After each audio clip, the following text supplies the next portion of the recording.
시험에는 소극적인 것과 적극적인 것이 있습니다. 소극적인 시험은 내가 진심으로 하나님을 믿고 사랑하는데도 계속 어려움이 찾아오는 겁니다. 때로는 일이 뜻대로 되지 않을 수도 있고, 가난할 수도 있고, 또 먹을 것이 없을 수도 있고, 또 자녀가 병들 수도 있습니다. 그런 경우에 우리는 하나님의 선하심을 붙들기가 참 어렵습니다. 편안할 때는 하나님을 잘 의지하던 사람도 어려움이 오면 하나님을 의심하기 시작하고, 그리고 자기 방법으로 달려가는 경우가 많습니다. 그렇게 될 때 그 시험을 이기기가 참 어렵죠. 소극적인 시험도 있지만 적극적인 시험도 있어요. 이건 단순히 상황만 어려운 것이 아니라 누군가가 찾아와서 내 속에 있는 교만을 자꾸 부추깁니다. 적극적으로 죄를 짓게 만드는 것입니다. 교만을 충동질하는 것, 자기 것이 아닌 다른 사람의 물건을 탐을 낸다든지, 때로는 자기 안에 있는 가능성을 개발하는 건 좋은데 스스로 높아지게 만들기도 한다는 겁니다. 우리는 가난하고 병든 것과 같은 소극적인 시험만 어렵다고 생각하지만 실제로 훨씬 더 견디기 어려운 것은 적극적인 시험입니다. 상황이 또 환경이 우리에게 시험을 주지만, 그러나 내 안에서 누군가를 통해 나를 충동질하고 내 스스로 높아지려고 하고 교만해지려고 하는 이런 적극적인 시험이 있습니다. 예수님께서 사역을 시작하실 때 하나님 예수님도 시험을 당하셨잖아요. 그 시험도 소극적인 시험과 적극적인 시험이 있었어요. 예수님이 40일 금식하신 건 어떻게 보면 소극적인 시험입니다. 환경이니까. 근데 소극적인 것이라 해서 약하다고 생각해서는 안 될 것이, 40일 금식하는 건 목숨을 내놓고 하는 것이기 때문에 그렇죠. 근데 이보다 더 어려운 것은 그 뒤에 찾아옵니다. 40일 금식하고 난 후에 사단이 와서 분명히 예수님의 찬자와 잠재적인 능력을 발휘하라고 합니다. 사용하라고 합니다. 이게 바로 적극적인 시험이라고 볼 수 있습니다. 요셉도 두 가지 시험이 있었어요. 그건 형들에게 미움을 받는 소극적인 시험입니다. 그래서 애굽의 노예로 팔려갑니다. 그런데 성도로서 당하는 어떤 고난, 이게 바로 소극적인 것이라는 거죠. 근데 그에게 온 적극적인 시험은 뭘까요? 보디발의 아내가 젊은 요셉을 유혹한 것입니다. 그도 젊은 청년이었으니까 왜 그런 유혹에 넘어갈 수 있는 가능성이 더 높았음에도 불구하고 그 적극적인 시험을 이깁니다. 우리에게도 두 가지 시험이 있어요. 육체적인 어려움이 찾아오는 시험, 경제적으로 어려운 시험, 일이 뜻대로 잘 안 되는 시험.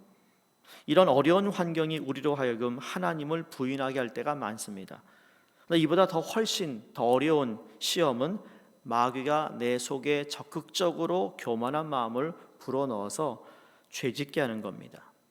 근데 이 두 가지 시험보다 훨씬 더 어려운 시험이 있습니다. 소극적인 시험도 아니고 적극적인 시험도 아닌, 따라해 보실래요? 말도 되지 않는 시험입니다. 말이 되지 않습니다. 환경은 환경을 탓할 수 있고요. 내 안에 적극적인 시험은 누군가에 대해서 블레임을 할 수 있는데, 말도 되지 않는 시험은 정말 이해할 수 없습니다.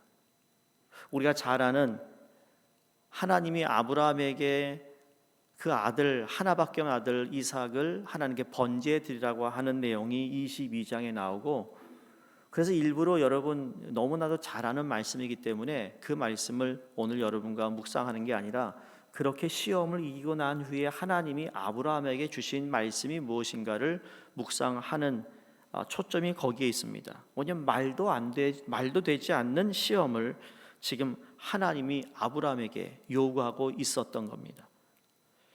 번제가 뭔지 아시잖아요. 번제는 그냥 목 따가지고 죽이는 게 아니라 모든 피를 뽑고, 그리고 그 안에 있는 모든 내장을 꺼내서 하나씩 불태우는 게 번제예요. 얼마나 끔찍한 제사입니까? 하나님 정신이 있으세요? 하는 의심이 들 정도의 시험이야말로 정말 어려운 시험입니다. 이런 시험이 성경에 참 많이 나옵니다. 대표적인 것이 처녀 마리아에게 아들을 낳으리라라고 말합니다. 말도 되지 않는 시험입니다. 예수 그리스도께서 예루살렘에 올라가서 십자가에 못 박혀 죽으라는 것 말이 되나요? 그 당시 모든 제자들, 특히 베드로가 말도 안 된다고 했습니다. 말렸습니다. 자기가 예수님을 지키겠다고 그렇게 장담을 했던 이야기가 있죠. 이처럼 소극적인 고난도 아니고 누군가가 나의 교만을 충동질하는 것도 아닌 도저히 이해할 수 없는, 우리의 이성으로 이해할 수도 없고 말도 안 되는 시험들 속에 하나님의 은혜가 있고 영광이 있더라는 겁니다. 오늘 본문은 아브라함이 놀라운 시험에서 믿음으로 승리했을 때 하나님께서 그에게 주신 축복의 말씀인데요, 시험을 잘 이겨낸 아브라함에게 하나님은 그에게 후손에 대한 축복에 대한 말씀을 오늘 하고 있습니다. 여러분, 하나님께서 주시는 이 축복은 세상의 축복이 아닙니다. 지금 여기에 축복은 단순히 부자가 되고 네가 많은 자녀들을 둘 거고 그렇게 들리지만 여러분, 그건 하나님이 주신 축복이 아니에요. 왜냐하면 이 세상의 축복에 이미 있는 것을, 축복이랑 이미 있는 것을 나누어 가지는 겁니다. 하나님이 주신 축복은 새로운 축복이라는 것을 우리가 깨달아야 합니다. 하나님이 아브라함에게 주시고자 하는 이 약속의 말씀은 그냥 이 세상의 많은 사람들이 똑같이 비슷하게 살아가는 그런 모습의 축복이 아니라는 거예요. 예를 들어 놀이터에 있는 그네나 시소를 누가 차지하느냐와 같은 것은 어떤 거죠? 매일매일 그 시소나 그네를 탄 아이들이 달라집니다. 거기에 앉아있는 애가 매일매일 다를 수 있어요. 부귀와 영화가 새로운 것이 아닙니다. 마치 의자를 서로 돌아가면서 차지하는 것과 같습니다. 이게 세상의 축복이에요.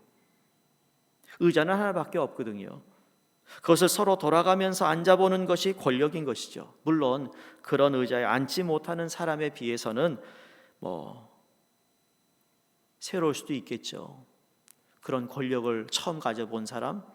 그러나 그것도 때가 되면, 나이가 들면 다른 사람이 그 권력의 자리에 앉게 돼 있어요. 성경이 말한 대로 해 아래 새 것이 없습니다. 그러나 하나님이 아브라함에게 주시는 축복은 그런 것이 아니고, 이 축복은 이미 있는 것을 서로 나누어 차지하는 것이 아니라 전적으로 새로운 것입니다. 아침마다 새롭고 늘 새로우니 그의 성실하심이 크도다. 이거 우리는 믿는 겁니다. 어제의 하나님도 참 감사하고 은혜의 하나님이지만 오늘도 내게 은혜를 주시는 그 하나님의 은혜가 새로운 것입니다. 우리가 과거에 받은 축복 너무 귀한 것이죠. 그러나 오늘도 하나님은 새로운 축복을 허락해 주시는 분임을 믿는 것입니다.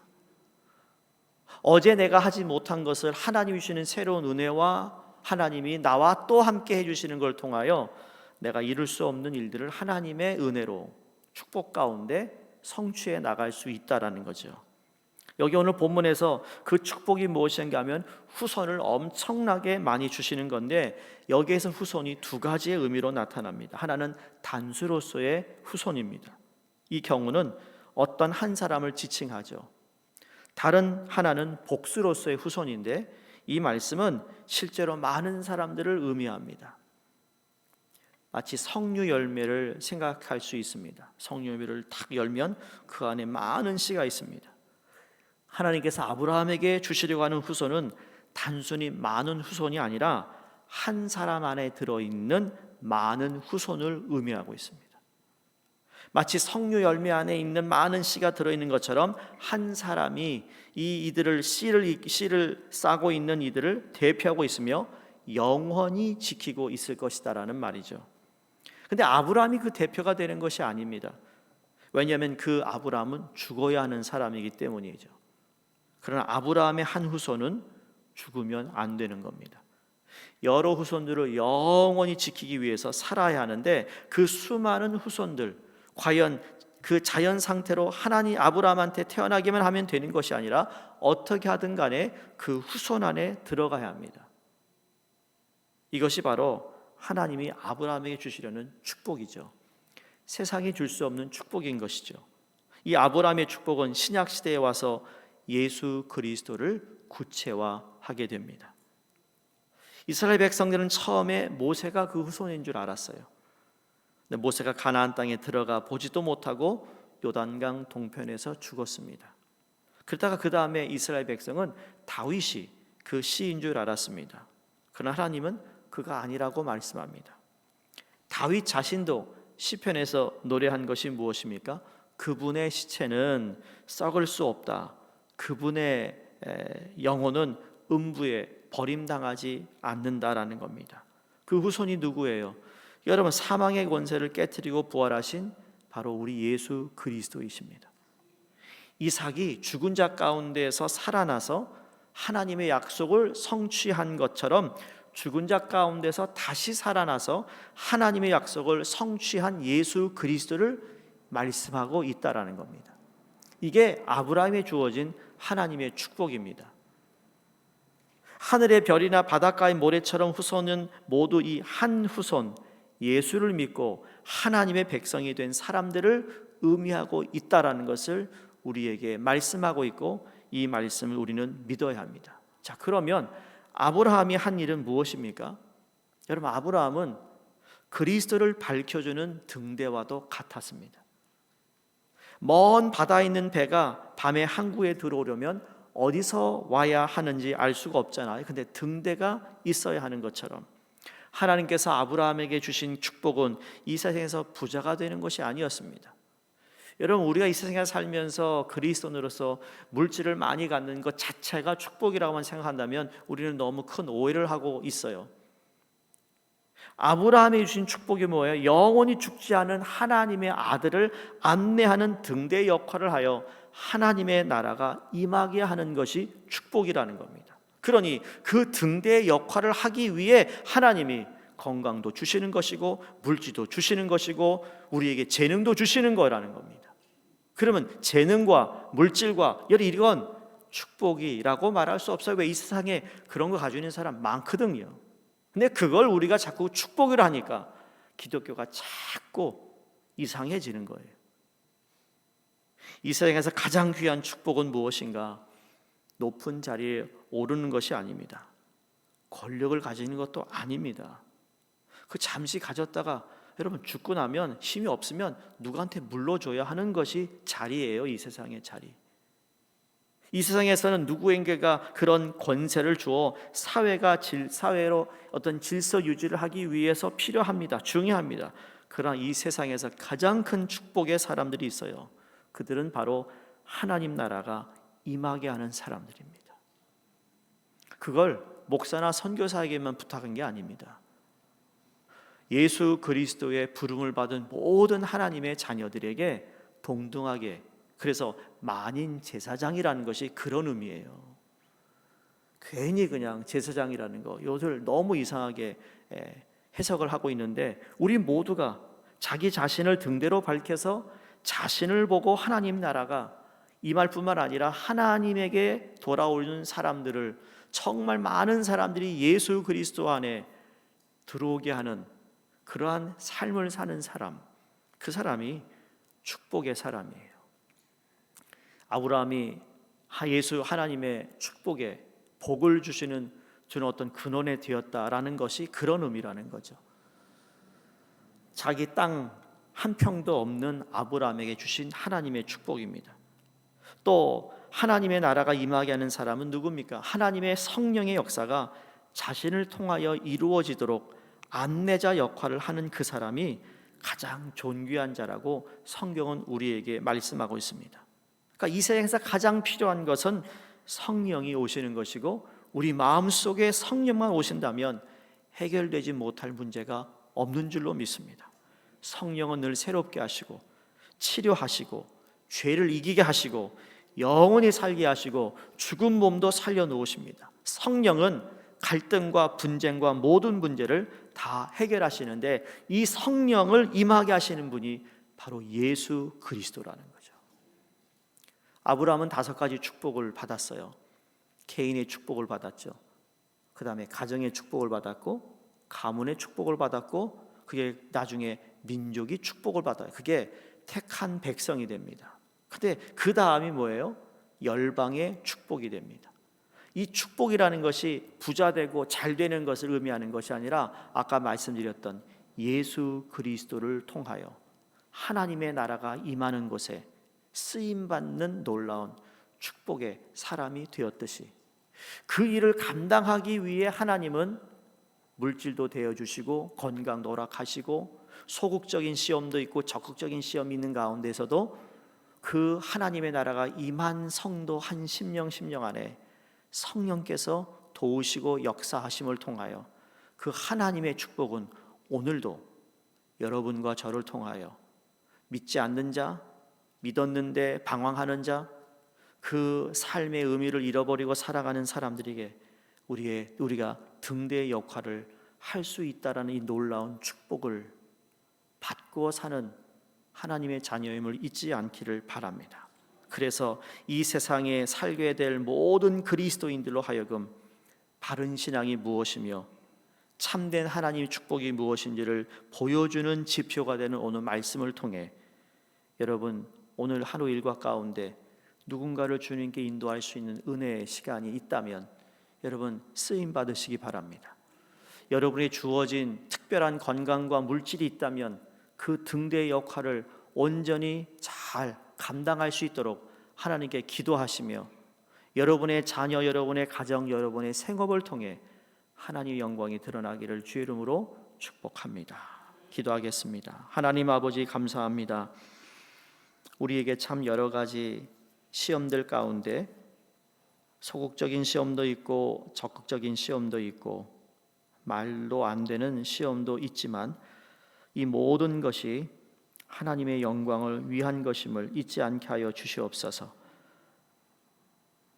어떤 시험이든 이기게 하여 주시고 승리를 경험케 하여 주시옵소서. 근데 우리는 할 수 없습니다.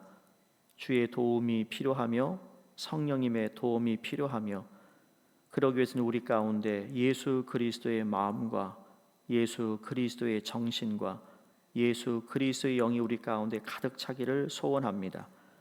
누군가가 나를 통하여 하나님께 되돌아오고 가까이 오고 예수를 믿을 수 있다면 하나님 마다하지 않고 그 삶을 살아갈 수 있도록 축복해 주시옵소서. 하나님께서 아브라함에 주신 귀한 축복이 우리에게도 임했음을 믿게 하시고 축복의 하나님의 사랑과 은혜가 하나님 우리 개인과 가정과 생업에 이 교회에 이 스테튼 아일랜드에 확장되며 번져나가는 놀라운 능력이 있기를 간절히 소원하며 예수 그리스도 이름으로 기도드리옵나이다. 아멘. 우리 함께 합심으로 기도합니다. 오늘은 중앙아시아권에 있는 선교사님이 기도합니다. 키르기스탄에 방글라데시에 또 알바니아 오늘 최조영 홍정희 선교사님도 오늘 이 새벽 예배 나오셨는데 위에서 함께 기도해 주시고 우리 주일에 있을 직원 세미나와 또 예배 우리 KM 예배, EM 예배 어린이들 또 학생 모든 예배 위에 하나님께서 성령의 기름 부어 주시옵소서. 함께 기도하겠습니다. 할렐루야. 하나님 아버지 감사합니다.